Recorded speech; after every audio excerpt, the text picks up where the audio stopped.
Hare Krishna. So I was given to understand that there are some people who have come for the first time when I was driving.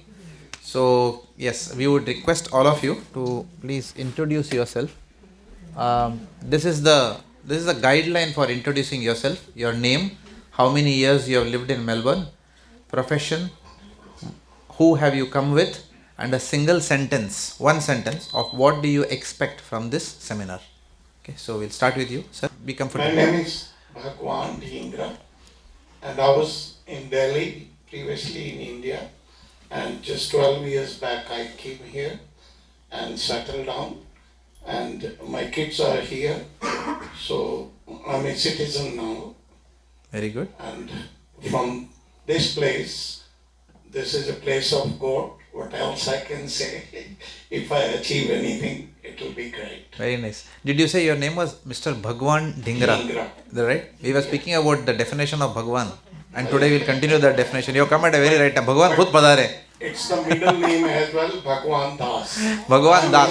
Very good. There you go. No, That's even a better name. You know, my name is also ending with Das. Oh, Jagannath Ram Das. nice. That's my name. That's good. Okay. to see. Yeah. Thank you so much. Nice meeting you. And that is my Thank you for wife, coming. Veena. Yes, Mataji. Hello, I'm Veena, Bhagwan's wife. I came here to listen all things. Yeah. Thank you. Thank you so much. Thank you. Welcome. Poonam and been in Melbourne for 7-8 years. That's about it. So Poonam ji, what's your occupation? What do you do? Your field, if you don't mind sharing with us. We sell plants. Oh, is it? Okay, very good. Okay, I'll probably talk to you after this class. What to do with my courtyard? I have no experience in that. Trust me. So you've been doing it for many years. Yeah. Okay, good. And what do you expect from this seminar? Like, have you come with something, some expectation in mind? Little bit, something, some clue. Or who brought you to this program and how come you landed up in this program? Yeah. Oh, okay. Yeah. I got a tattoo of Krishna on my right arm. Wow. Okay. And it was very painful. And since that day, I've stopped eating non-veg and I have changed quite a bit. Wow, that's nice. Okay. And then how come your inquisitiveness for knowing more about him? Yes. That started from the tattoo? Yes. Okay. This is the first ever time I've heard that Krishna operates in unique ways, but trust me, I have been doing these programs for 20 years. I have never heard this example. But good, there's always the first time. Welcome. Yes, the lady there. Please. Oh, sorry. My name is Martha Wünke. Hi, Martha. I'm German. I'm German, from Germany, and I'm about 63 years here in Australia, in Melbourne. 63 years. Yes. Okay. I can't ask you how do you find Melbourne. Very good. Thank you very much, Martha. And how come you are, what brought you to this? Here with my friend. With your friend? Yeah. Okay, Yes, okay. just to see how it's. Thank you so much. Thank you. Thank you. And you said you were retired. So what did you used to do? Well, like, what was your profession before? Mechanical engineer. Okay. We have something in common then. Thank you very much. Welcome to the program. Hare Krishna. Hare Krishna. My name is Nitika and I've been in Melbourne for 5 years now. And what brought me here was your last class at Rekha Didi's place. It was so interesting. Oh, acha. That- so I loved coming here. Like I was very curious. Okay. Yeah. Thank So it was you. a very interesting class in Mumbai, very, very interesting. So, all good. So who have you come alone? No, I've come with my husband and a little one and he has taken him outside. Oh, He started crying. Okay. So he'll be here again. Okay. Thank you so much. Thank you. Welcome. Nice to have you in this program. So you where do you live? In Berwick or because most of them are from that side? No, I came from Truganina. Toginina. Okay. Okay. Thank you. She's my mom. She's here for another 2 months, just Okay. visiting us. Thank you for bringing your mother. Hare Krishna. So कहाँ से हो आप? Where are you from? Kolkata. Okay. Very good. Very good. Thank you. My My name is Asha Serene. So, Hare Krishna. Man manabha mad bhakto madhyaji mam namaskuru mame veshasi satyam te pati jane priyo asime. Krishna's promise in Bhagavad Gita. Sarv dharman parityajya mam ekam sharanam braj aham tva sarv papebhyo mokshishyami master. Tvameva mata च पिता त्वमेव बन्धु च सखा त्वमेव विद्या द्रविणं त्वमेव सर्वं मम देवदेव मूकं करोति वाचालं पङ्गुं लङ्घयते गिरिं यत्कृपातमहं वन्दे परमानन्दमाधवम् ॐ शान्ति ॐ शान्ति.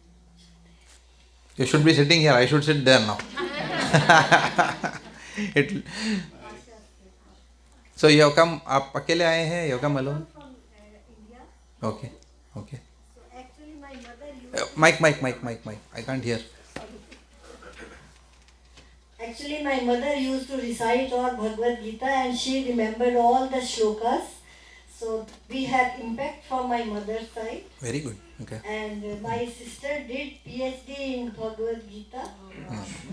So little bit I know. So Is your sister here? Because I'm going to get nervous. the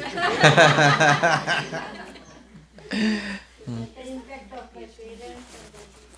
And Very nice. and for God, for Krishna. Okay. So you come with someone? Are you related to someone here? You okay? So your mother? Oh, okay. Very nice. Okay, very nice. So you brought mother. Mother brought you, or both had a consensus? Or? Martha brought her. Very good. Very good. Thank you. Welcome to the program. Thank you very much. Hare Krishna. Come. Okay, ready? Okay. First we will do mobile asana. Mobile asana is 2. Switching off mobiles and also being mobile in terms of coming in front. Okay. All this space is empty. You can come in front. Okay. So we'll start the class for today. And as usual, we'll do a chota recap. Very fast recap. Okay. Because, but again, the recap will be that. Okay, the answer आ जाएगा क्या screen पे? ठीक है, देखते हैं. All right. So, what is the aim of this seminar? For those of you who have come for the first time, the aim of this seminar is to systematically introduce to participants, in essence, the science of the Bhagavad Gita and its practical application in today's context, in making our lives truly happy. The words in yellow are very important.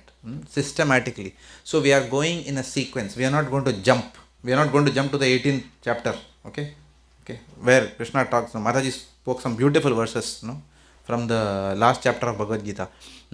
But we are going to go थोड़ा धीरे से जाना पड़ेगा यहाँ पे, because everyone is not PhD or so knowledgeable. So please bear with us.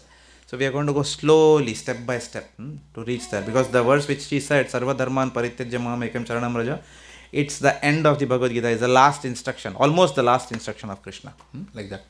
So we'll come to that. We'll come to an understanding. But for that, lot of fundamentals have to be clear. So that we can go step by step. We will understand philosophically what is Vaishnava philosophy, and then we will also be applying it systematically in our lives, and we will start seeing some quick benefits. All right. In essence, so we are not going to go verse by verse. Otherwise, we will have pote potiyan, right? So we are going to come to the essence. And we are going to present it a little bit scientifically and logically. Okay, so it's not going to be a forced make believe or something like that. You will have time to introspect. You can ask questions, no problem. Practical application, very important. I'll give you an example of practical application. Practical application in bhakti specifically, because we are talking about the realm of devotional service or bhakti. If you take a bottle of honey, is it honey sweet or what? Yes? Everyone agrees? Or you take, what is that? Kensington mango. $2.50, right? You take that Kensington mango and you start licking it from the outside. Are you going to get the taste of mango? Or you take a jar of honey and you lick all the way from outside. What are you going to get? Nothing, right? So, to taste honey, you have to open the lid and then take the honey out and then eat. Only then you are going to get a taste. So, unless we start practicing Bhagavad Gita, our knowledge will only be restricted to being scholarly, not devotional in our approach, right? So this is a very big caveat. That's why we are going to do practical application. The idea of any scriptural study, what is the idea of any scriptural study? Who can tell me? What is the basic idea of gaining knowledge? In corporate life, why do we gain knowledge? To convert it into money. In spiritual sense, why do we gain knowledge? Happiness, yes. To get enlightened, and what after that? Eternal happiness. To eternal happiness, how? So we are going to talk about that, of course. But I'll preempt a point. To develop love of God, we have to develop love of God. That's the whole idea. भगवान की ओर भक्ति बढ़नी चाहिए.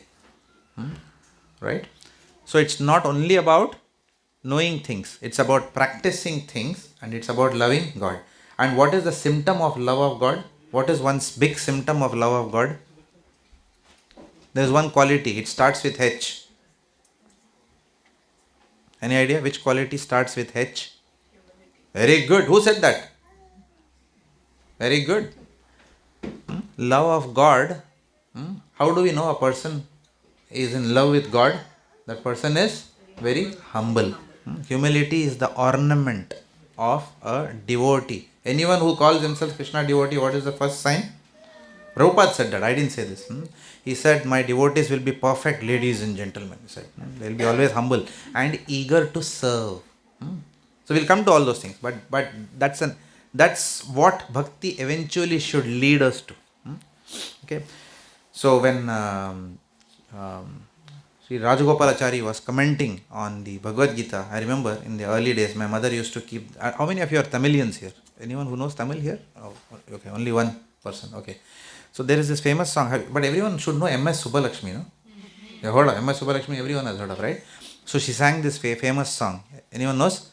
Bhaja Govindam, Bhaja Govindam, Govindam Bhaja Mudhamate. Beautiful song, right?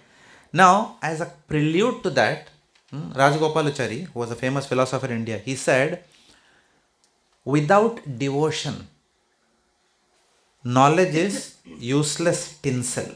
Without devotion. So why do we cultivate knowledge? We cultivate knowledge to become more devotional. Okay. So that's what we want to talk about, practical application. So how will we know that we are progressing through this program? By our qualities. By our qualities and our service attitude and our humility. That's how we will know in devotional life we are progressing. All of you know Jagannath Puri. Have you heard of Jagannath Puri? Jagannath, Baldev, Subhadra. It's a beautiful place. It's one of the holiest places. Jagannath Puri in India. So Lord Jagannath is none other than Lord Krishna, right? So when I went there, there are these people called as Pandas. Pandas, they take you for darshan. They are the people they are guides. Actually, they are devotees. They are very, very attached to Lord Jagannath, right? So they take you for darshan. So the Panda, one day he was taking me. He said, I will take you right in front of Jagannath. So I said, because of you Pandas, we are able to get darshan so quickly. So he told me something. He said, Lord Jagannath is so merciful, so merciful. Lord Jagannath is Lord Krishna's merciful form. He said he is so merciful that he tolerates all kinds of sins of people. Okay, nobody is precluded from seeing him, right? There's only one thing he doesn't tolerate. What is that? Pride.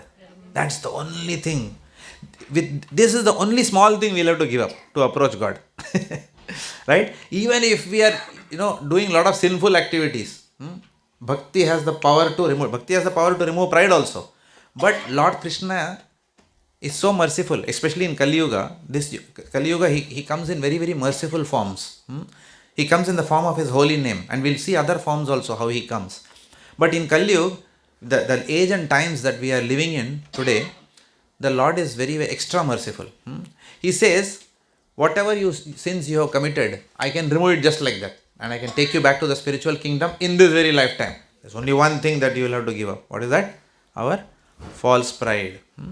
So, the practical application of this program, if these are the barometers, if we see this happening, that means we are going in the right track in bhakti. Okay. In making our lives truly happy. So, we talked about what is happiness in this program before you all came in, some of the new people. We talked about the different dimensions of happiness. That happiness of this world is very temporary. Happiness is very relative for all of us. And essentially after that, we concluded on some points. Okay, we will not revisit this point in today's class because that will be a repetition for everyone who have been attending. But if you have a doubt on any of this, we can sit together for during the meal, during prasadam, and then we can discuss. Okay, but these are some things which we have already discussed. What is the quest of human existence? What is it that all of us are looking for?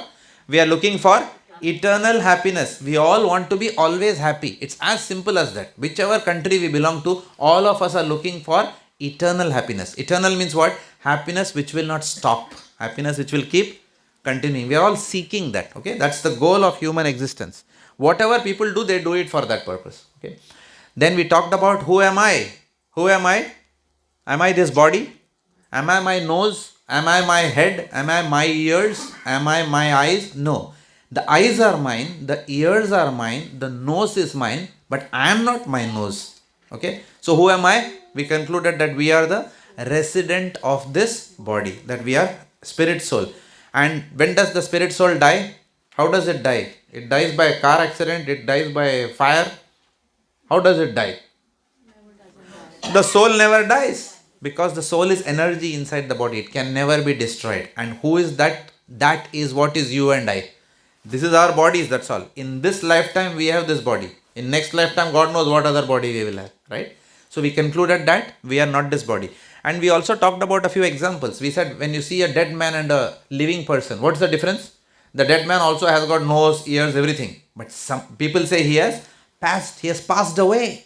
Who has passed away? The person who was always resident, who is now not resident inside that body. So even people who don't read Bhagavad Gita also know that who was living inside was not this body. That is the soul. And third example, even in this lifetime, we see that we have our child body. When we were a baby, we had a small body. Now we have an adult body. Then we'll have an elderly person's body, right? So our body keeps changing, but we don't change. The person who is inside the body does not change. So with these three examples, we concluded we are the eternal spirit soul. Then we talked about probability of human form of life. Probability of human form of life is what? Nearly zero. Because if you take the human population and you divide it by the entire animal species and the population in each species, the human form of life in next lifetime is nearly zero. What is therefore the goal of this rare human form of life? So we discussed that ये जो human life है, मनुष्य जन्म जो दुर्लभ है, this human form of life which is extremely rare, this human form of life must be used. We must use this higher intelligence which animals don't have to get eternal happiness, to become always happy, right? Then in that context we discussed, if all of us are looking for eternal happiness, then what stops our journey to eternal happiness? Who is the villain? Who is the villain who is spoiling the fun? What are those things? हमारे और हमारे खुशियों के बीच में क्या वो चीज़ है जो आती है? What are the blockers to eternal happiness? What are the four blockers? Janma, Mrityu, Jara, Vyadi. Birth, death, old age, disease. And then there are three more. Misery is caused because of own body and mind, which is called as what? Revision.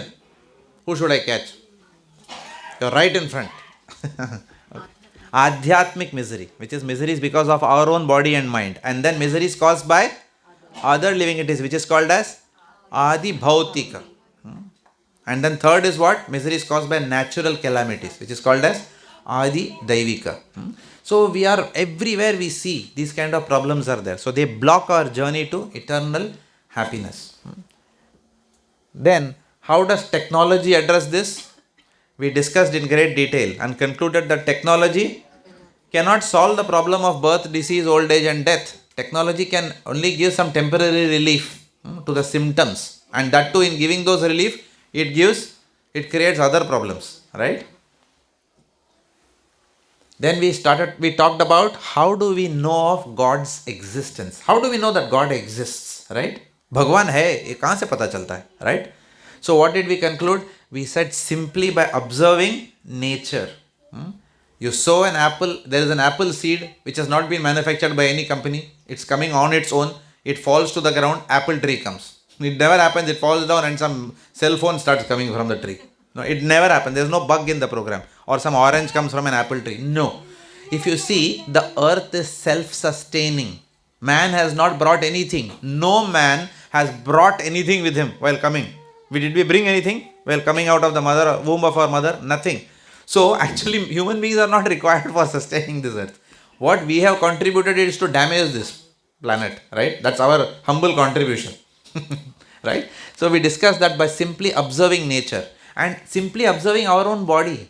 A beautiful system, digestive system, neural system, so many systems are working, respiratory system, everything is working in perfect coordination. We just think about it, we will know that there is someone who is intelligently designed this whole thing. So, and then we said that, okay, assuming that by observing nature at least we get basic faith in some higher intelligence, how do we gain knowledge of who is that person who has created this everything? ये पूरा सृष्टि किसने बनाया है? Who has created this beautiful intelligent design? Who has created all that? But where do we go to get that knowledge? Because spiritual studies are rarely taught in universities. As Mataji pointed out, it's very rare for someone to do a PhD in Bhagavad Gita. That person could have done PhD in something else also to make money. How many people are there like that? They are very rare in this world. Who take interest in spiritual studies. So we have to, it's very commendable that someone has done that, right, in your family. So nobody bothers about spiritual knowledge. But by gaining spiritual knowledge only we can understand the subject matter of God. Through material science we cannot understand God. Through material science speculation, by creating some collision between atomic particles, that way God is not going to come out. Nothing will come out of that, right? So we have to gain knowledge, spiritual knowledge, and we have to put that knowledge to practice. That's what we said today. Because knowledge will give us information. But when we put knowledge to practice, it will lead to transformation.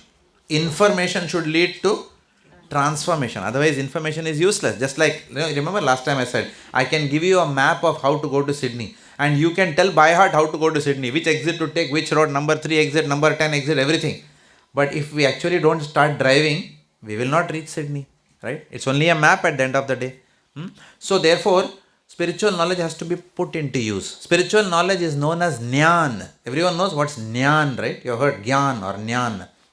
But when you start putting that to practice, that Jnana becomes Vijnana. Vijnana means what? Knowledge which is realizations. So knowledge must culminate in realizations. So we take knowledge, we put knowledge into practice, and then we get realizations. In any field you will see that. For example, if you go and see the World Cup, what is going on, cricket. So a lot of great legends are coming and commenting. What are they talking about? They talk about their realizations because they have been on the field. They have dirtied their hands on the ground. Otherwise, someone who has studied in IIM Ahmedabad, who has never played cricket, they can only talk that much, right? But the person who has actually faced the music can really talk about that subject matter.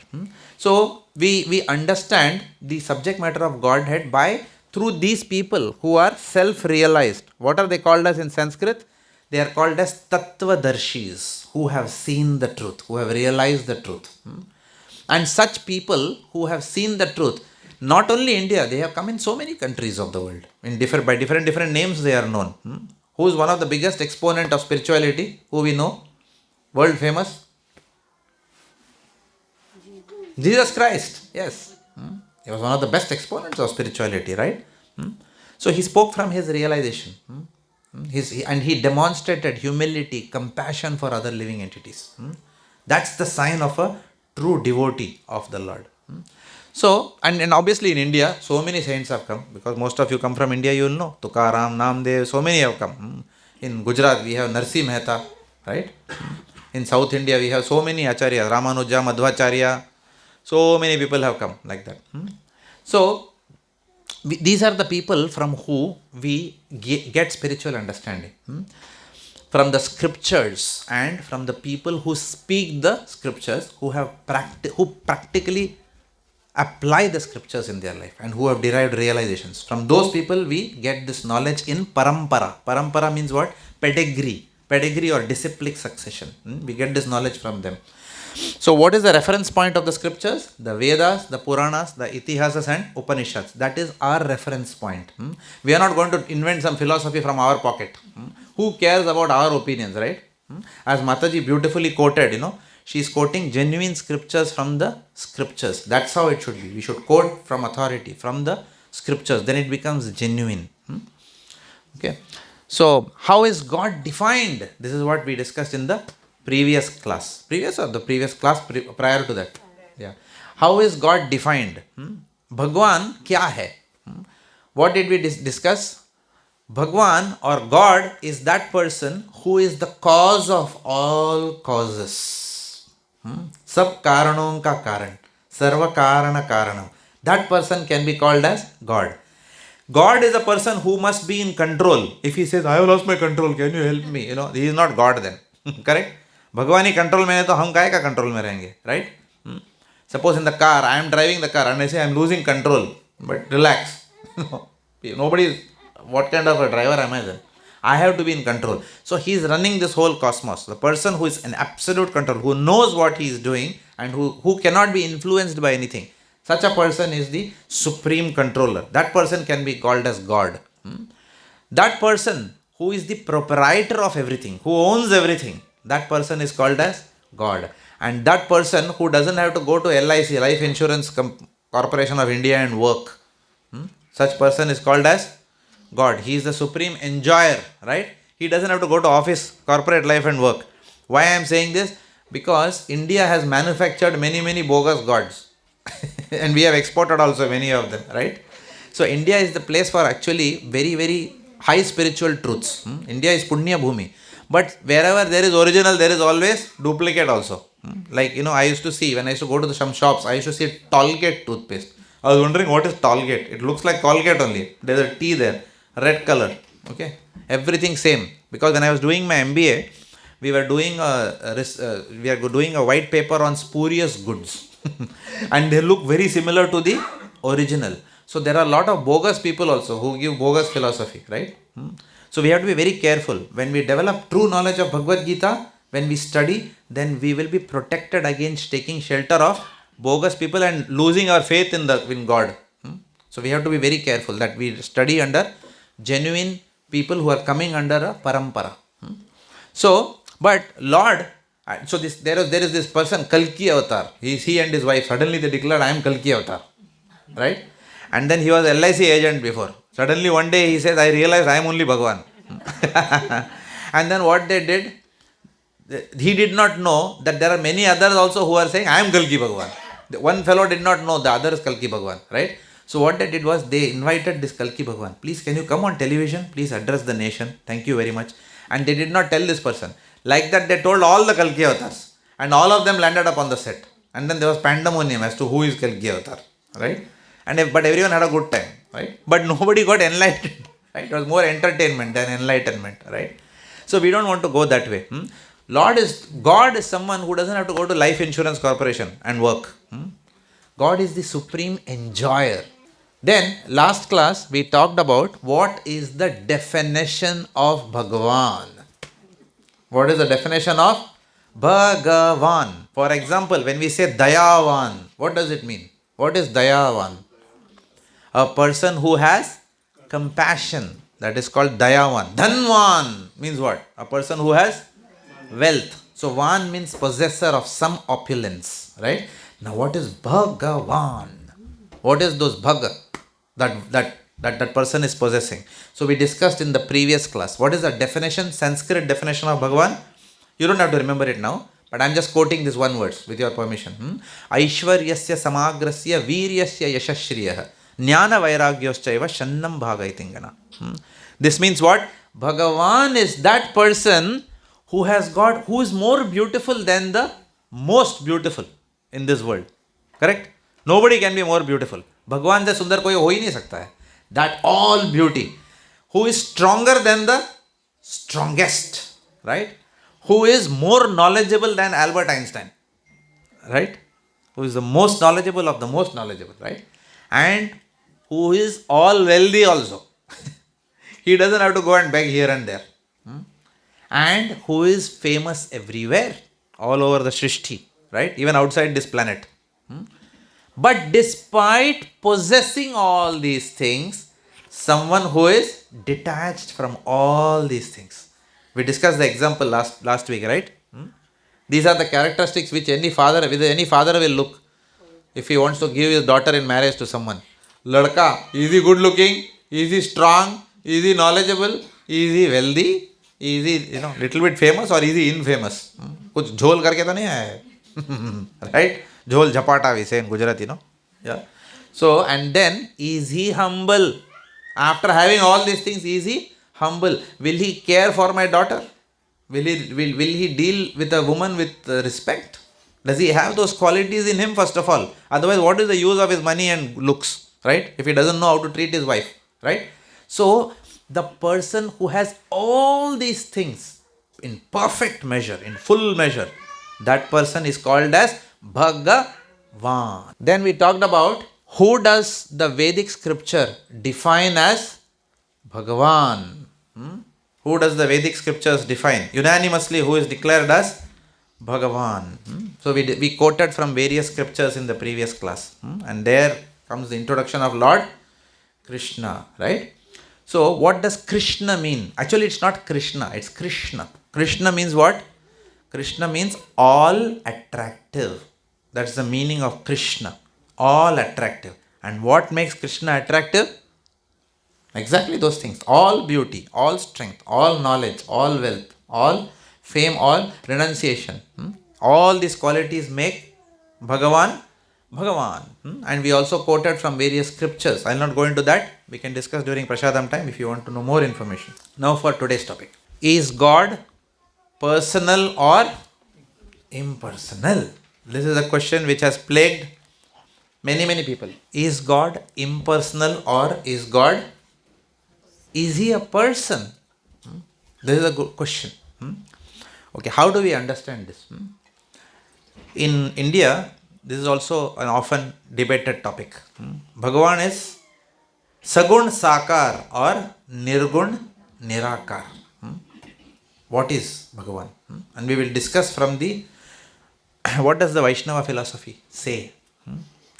What have the great saints, devotees of the Lord in their realization? What have they advised?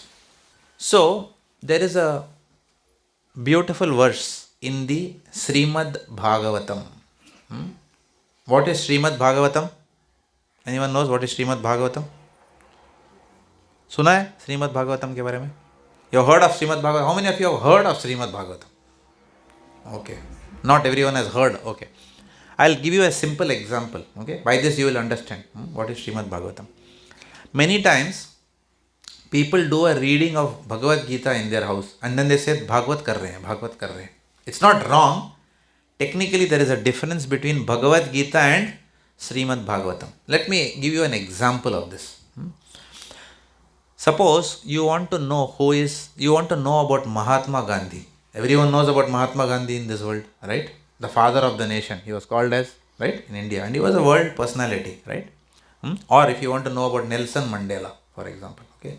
So if you want to know about some person, there are two ways in which you can know that person. What are the two ways? You can know what that person spoke, the teachings given by that person. That's one way of knowing that person. Correct? Yes? Do you agree?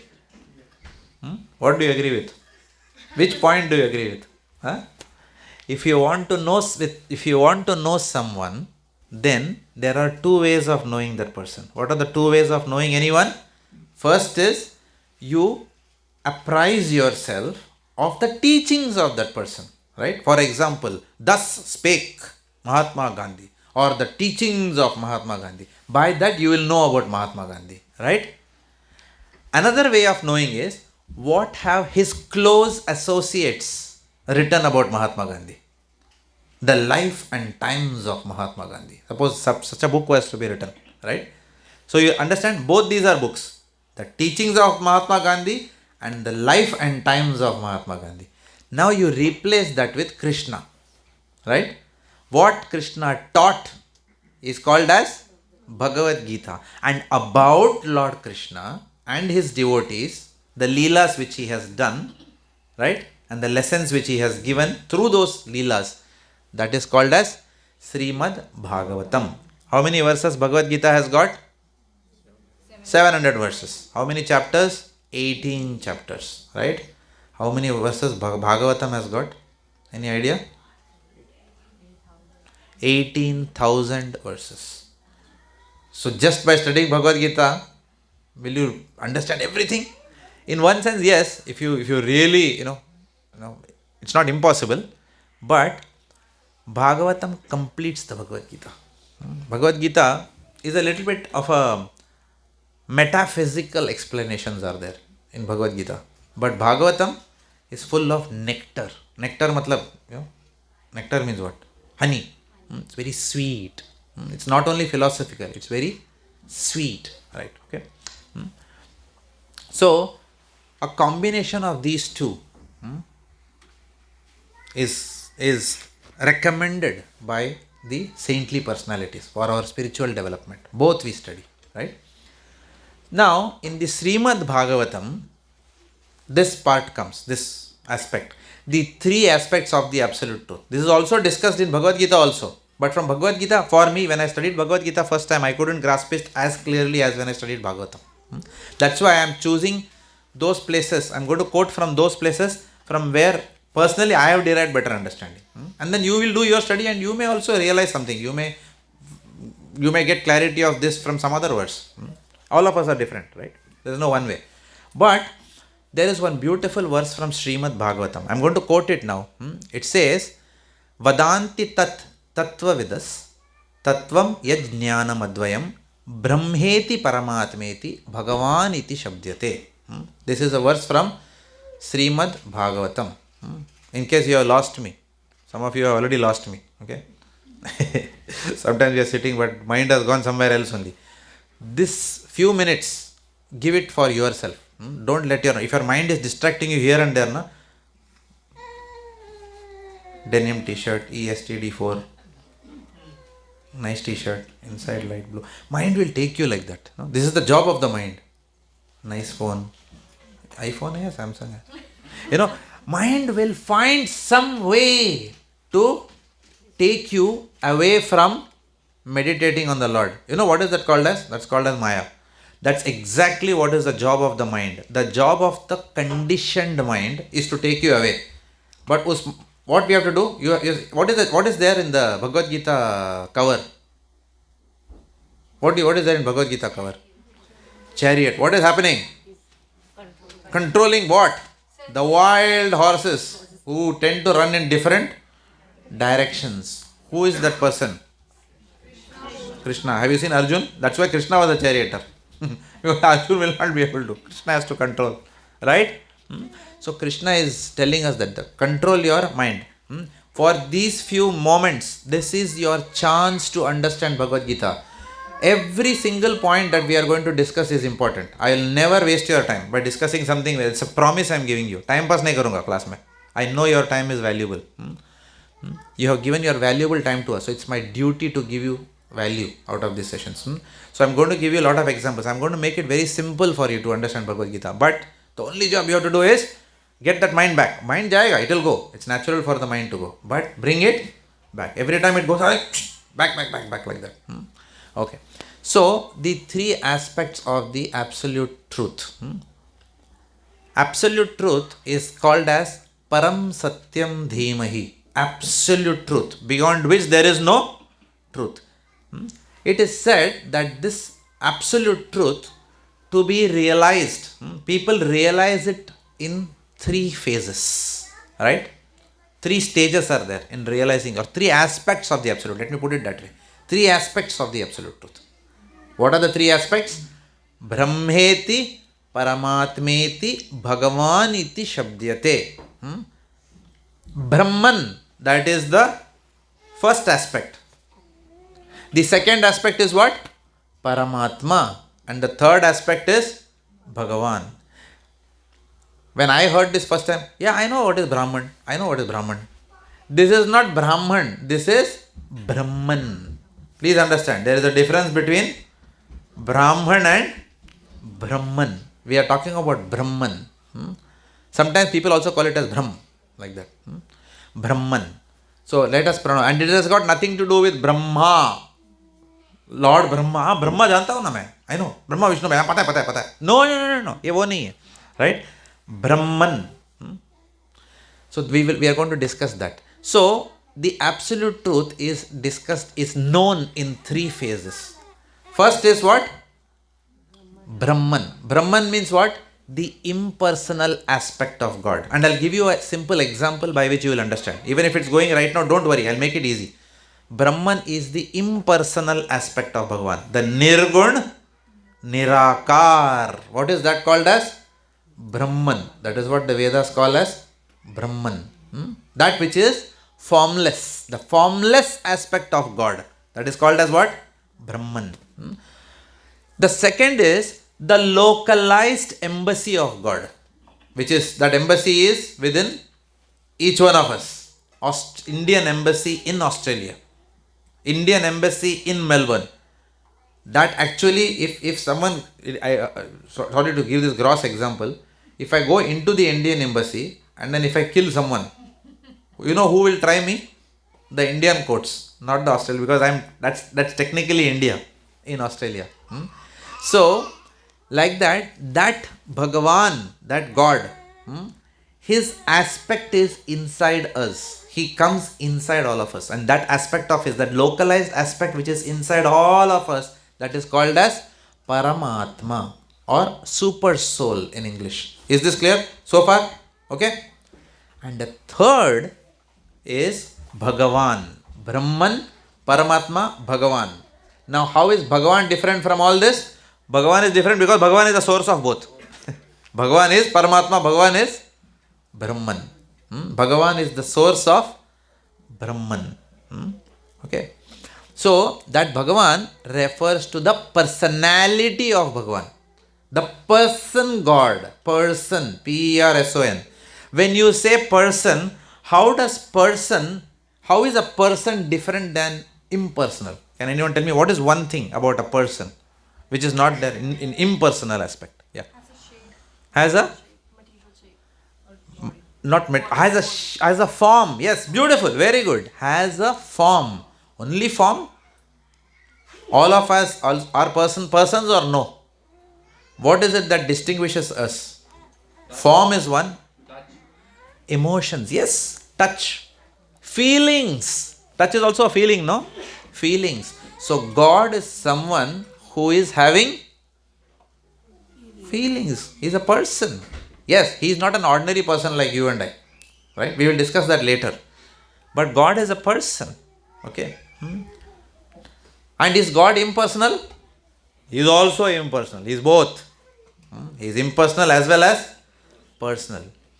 Some spiritualists choose to follow, or they have more of an affiliation for his impersonal, I cannot say impersonal form, for the formless impersonal. Does it make sense? I will come to that also later on. Don't worry. Right now just hear me out, some of these things, but everything will be clear. Some souls, they are more inclined towards realizing his impersonal aspect. Some other souls are more inclined towards realizing his local aspect. And some souls want to have a relationship with him in his personal aspect. All three are okay. No criticism of anything. They are all different aspects of the absolute truth. God is complete. The Isopanishad opens with the verse Om Purnamadam Purnamidam Purnat Purnam Udachyate Purnasya Purnamadaya Purnameva Vashishyate. The Lord is the absolute truth is complete and perfect. Everything resides in the absolute truth. Right? So the absolute truth has got three aspects: Brahman, Paramatma and Bhagavan. Now I will give you an example. I'll give you an example. After that you will understand. Suppose, let's assume hypothetically, now it's dark. Let's assume hypothetically it was 12 noon and it's a bright day. Right? Today 12 noon was bright. Right? Right? So suppose you all are sitting in this room and I catch you and I ask you, sir, does sun exist? What would be your answer? Does sun, S-U-N, sun exist? What would you say? Yes. I'll say, how? You are sitting inside this room. Can you see the sun?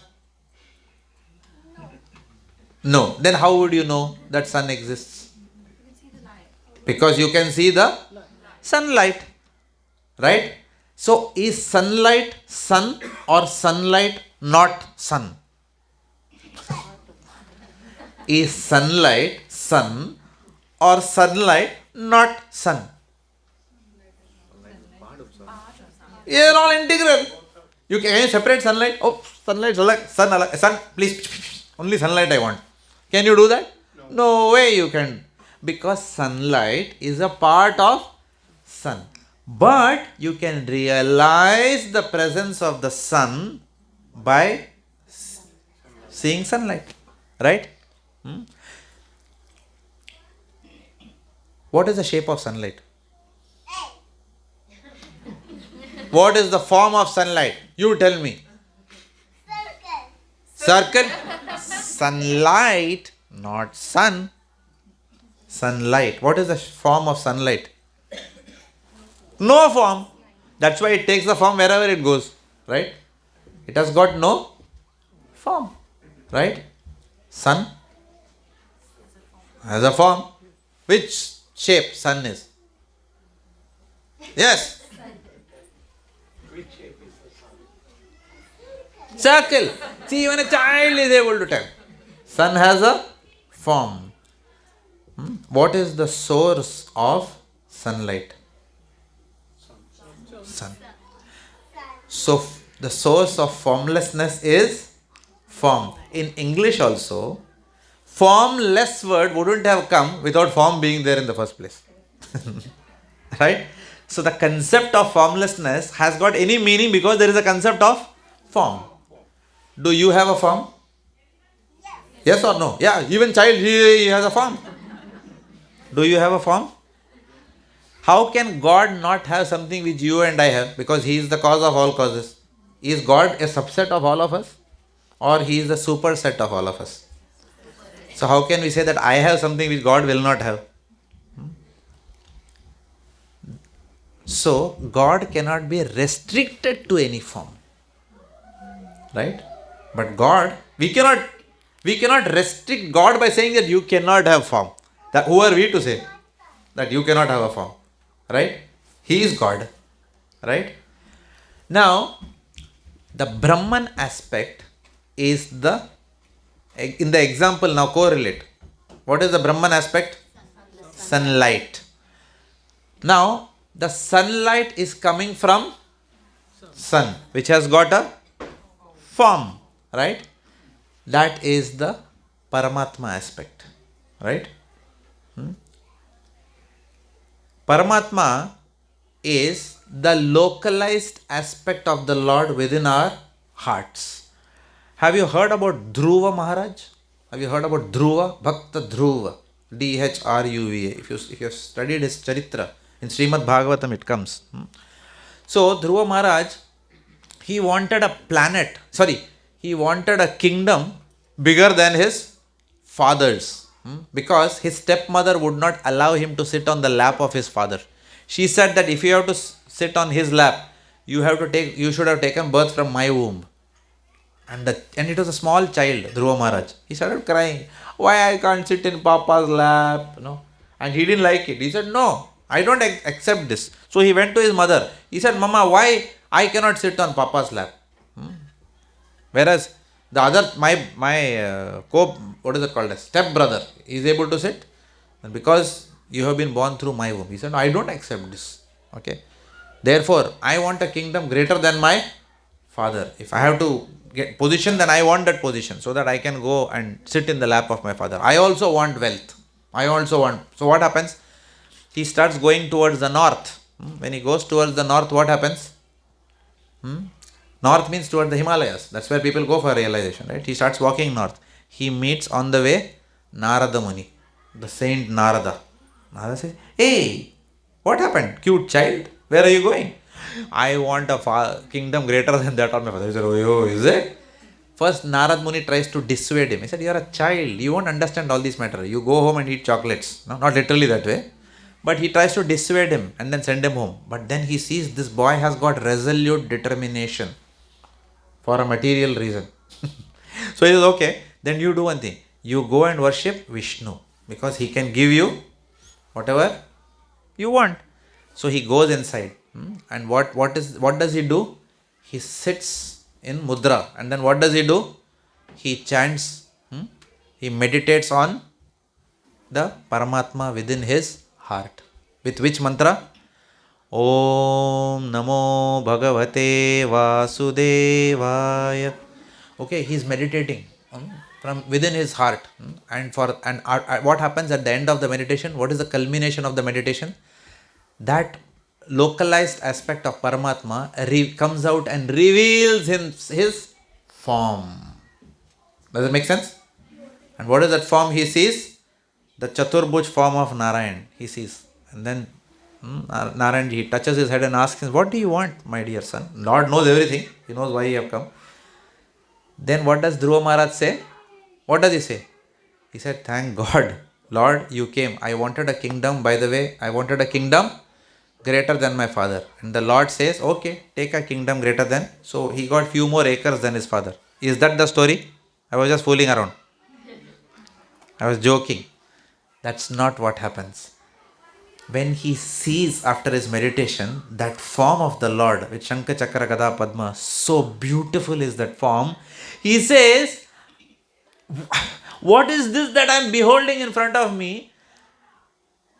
I was asking for broken pieces of glass. Having seen your eternal form, what more do I need? To hell with my palace and whatever I wanted. Because that form is much more attractive than any other palace or 3-bedroom or townhouse of this material world.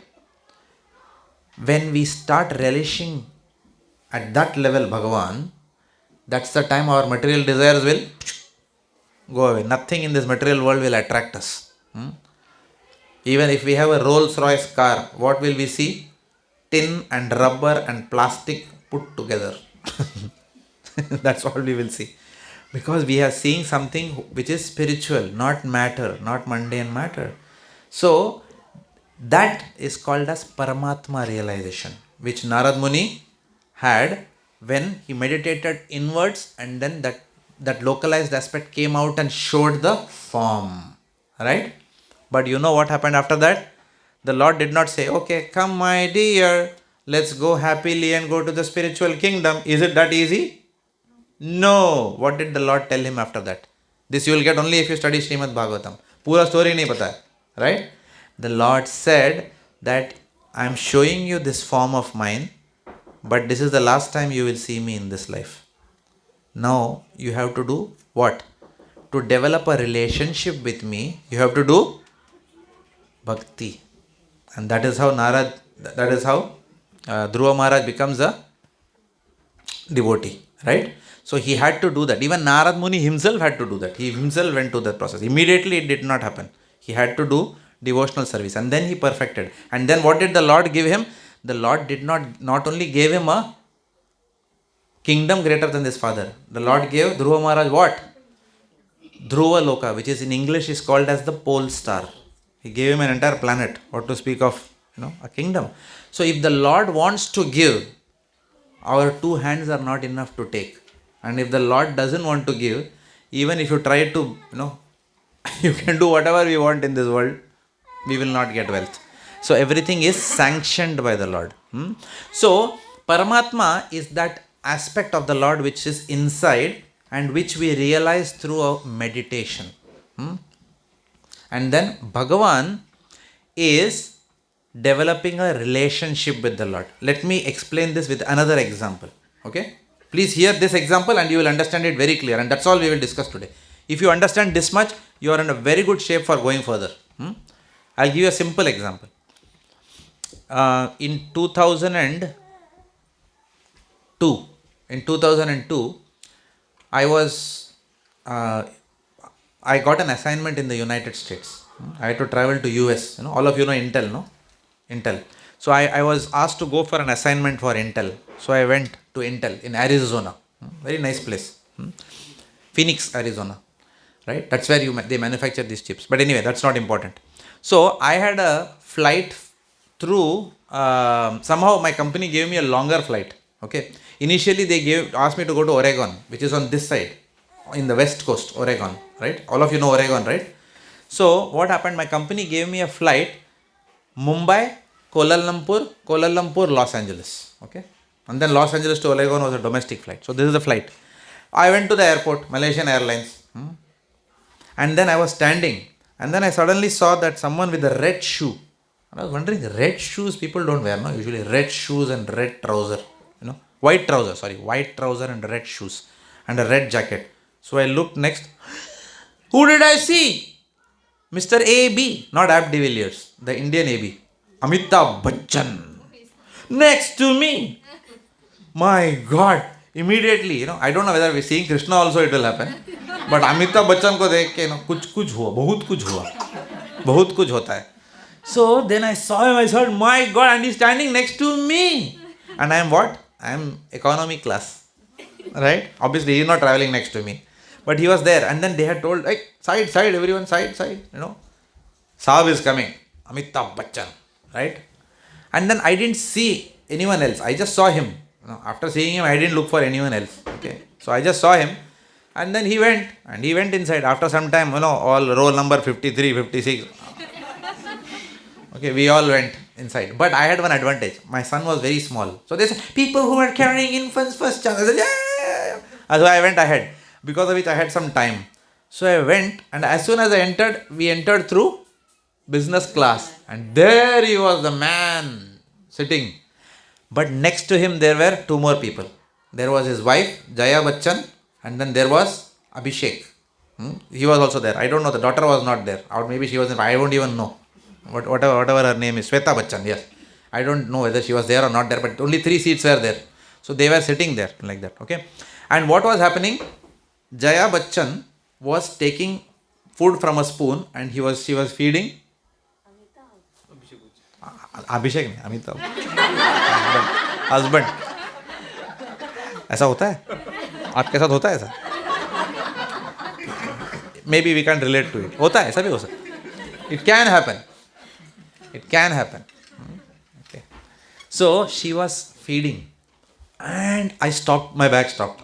I said, "देखो, I will not get on television. This, no news channel, nothing. I am getting free of cost. So let me stand there." And obviously people say, "Hey, go ahead." Okay. So the air hostess started calling. But then and even today I vividly remember that.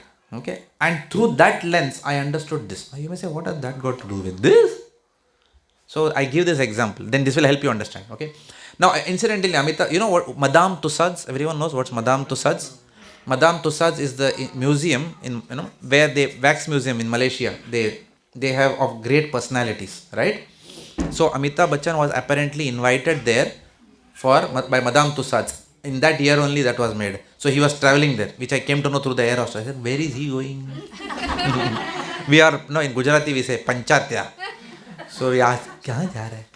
Where is he going? So he told me that. Now why did I say this point? Now, why I am saying this, instead of me, let us say, my grandmother also knows Amitabh Bachchan. Let's say someone from Tanzania were to be there, and Amitabh Bachchan were to be standing next to them. What would happen to that person? No feelings, nothing. They say one tall man, elderly man was there. Oh, nice. But weird. What is this? Red shoes? Who wears red shoes and white trouser, right? Or let us say someone who is more dear to everyone, Sachin Tendulkar. Let's say you are sitting in a flight and then he sits next to you. Hey, hello. Hey, hi Sachin. How does that sound? And he is going to travel with you throughout. Correct? So, what will happen to us, right? Now, instead of me, if my grandmother were sitting there and Sachin Tendulkar comes and says, beta, kaise ho? He doesn't even know who he is. She has no idea of cricket, right? So, this is the concept I want to explain now in the next 5 minutes. Why was I excited on seeing that personality? Because I know about the exploits of that person. I know about the achievements of that person. Right? So when you know something about the achievements of somebody, then that person becomes very attractive to your eyes. And you what? Oh, you in front of me? It's like that. Have I ever seen him before? No. I have only heard about him, and I have seen his images on television. But those images were so attractive to me that I wanted to meet him. Right? I wanted to see him in person, Right? So,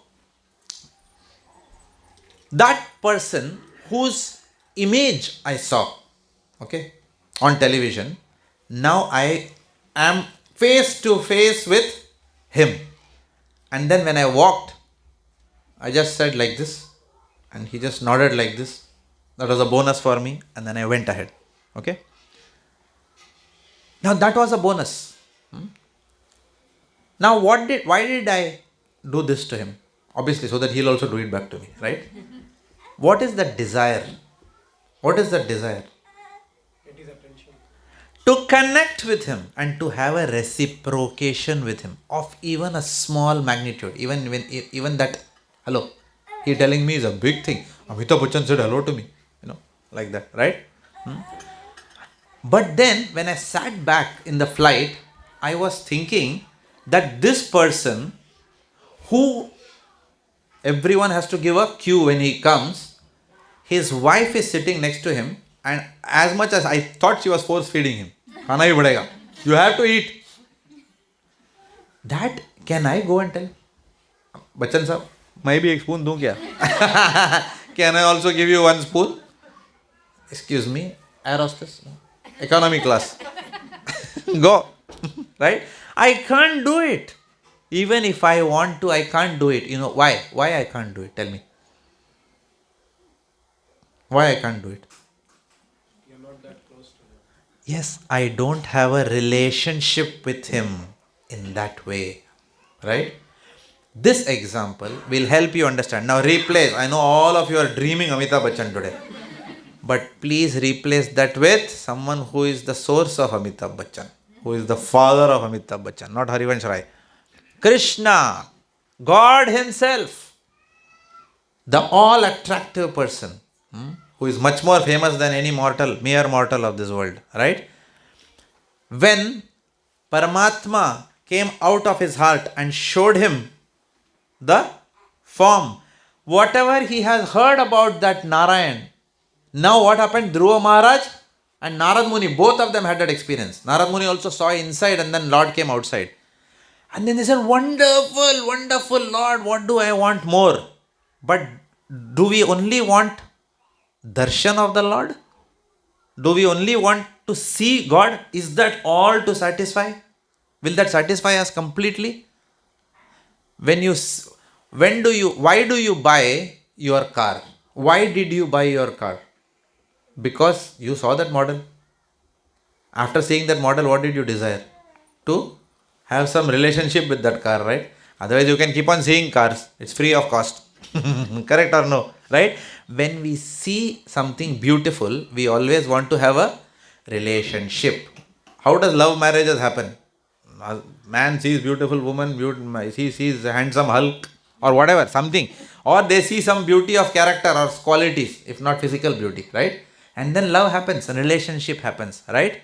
So, that is what is called as Bhagavan. That is how Bhagavan is different from Paramatma. With Paramatma, you cannot have relationship. Paramatma is Upadrishta and Anumanta. I will come to that now. Paramatma is the supreme witness and sanctioner. We will talk about that in the next class because it's already 9 o'clock. Okay, we'll go into this detail of this. I'll explain this to you in the next class. What is Brahman, Paramatma, Bhagavan from a different angle. But please understand, if you want to relish the impersonal aspect of God, no form, that is called as what? Brahman realization. Okay, and we will talk about more about that in the next class. If you want to see the form of the Lord, that is called as Paramatma realization. And if you want to develop a relationship with the Lord so that you can feed Him, what? Butter. That is called as Bhagavan realization. It depends on what you want. We don't force everyone that you should have this. Why, we don't force everyone?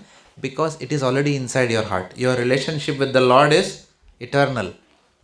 So some people get inspired with Brahman, some people get inspired with Paramatma realization, and some people get inspired with Bhagavan realization. Now, but still, as much as these three are aspects of the absolute truth, there is a gradation also. Brahman, then higher than that is Paramatma realization, higher than that is Bhagavan realization. Why that is so? Why are these graded? We will discuss in the next class. Why there is a gradation of these three. But today's class you understood. If you don't remember anything, remember two things. We discussed the sun example and we discussed Amitabh Bachchan. Remember these two things and you will remember the entire class of today. Right? What did we try to communicate in today's class with these two examples? Okay? Any questions or comments? Give me an example of the Brahman form. Like when you say someone is just going to worship him in that form, what are they worshipping? Very good. Good question. What are we worshipping in Brahman? Brahman cannot be worshipped. You can't worship light. Right? Brahman is a state. It's a state. Brahman is a state that one attains. Where one realizes the infinite absolute. ऊपर से गया ना ऊपर से bouncer गया ना ठीक है ओके अभी इसको सिंपल एग्जांपल में हाउ क्या I will give you another example a simple example let us say you are in a laboratory, and I think I have given this example before. Okay, you are in a laboratory. I am your assistant. You say, hey assistant, come here, bring me the Pacific Ocean. What will I do? Because you want to research the Pacific Ocean, what will I do? Can I bring the Pacific Ocean to you? Are you sure?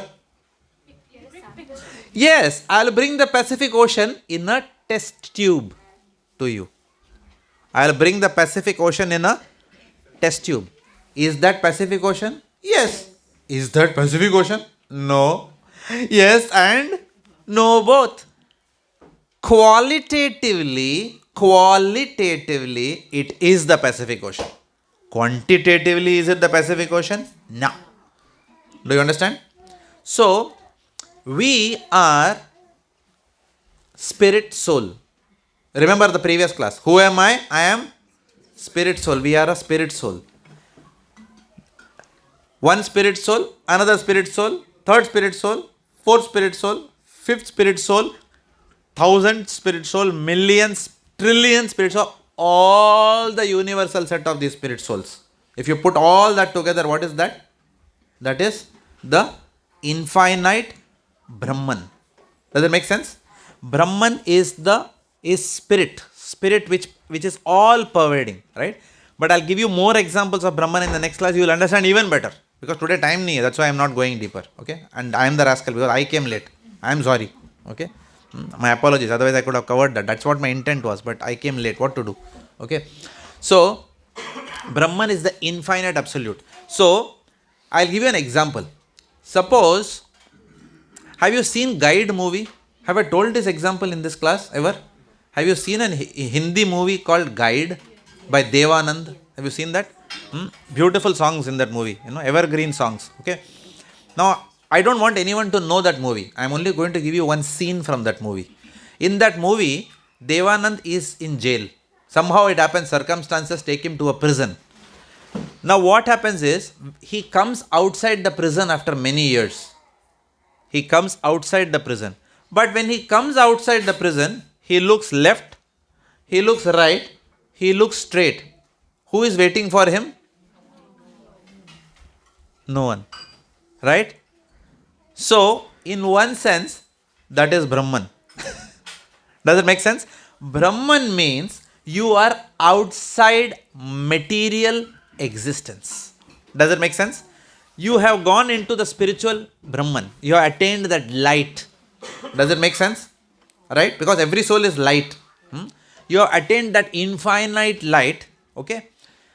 But then, having attained that light, what do? You have escaped the miseries of this material world. But is the goal of life only to escape birth, disease, old age and death? That itself will give you, if someone tells you, you will eternally live. No birth, disease, old age, death. You are happy? No. Or are you happy, or you will say, no. Birth, disease, old age and death is good as long as I have relationship with my daughter or my son or my father, mother, right? So what does the soul at its deepest, what do we hanker for, all of us?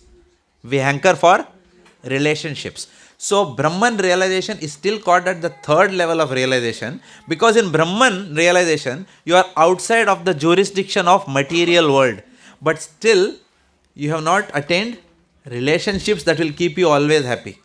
Does it make sense? But we'll talk more about it, because if I conclude at this spot, you will have a lot of questions. There is much more to it than what I have told. But just understand this much today.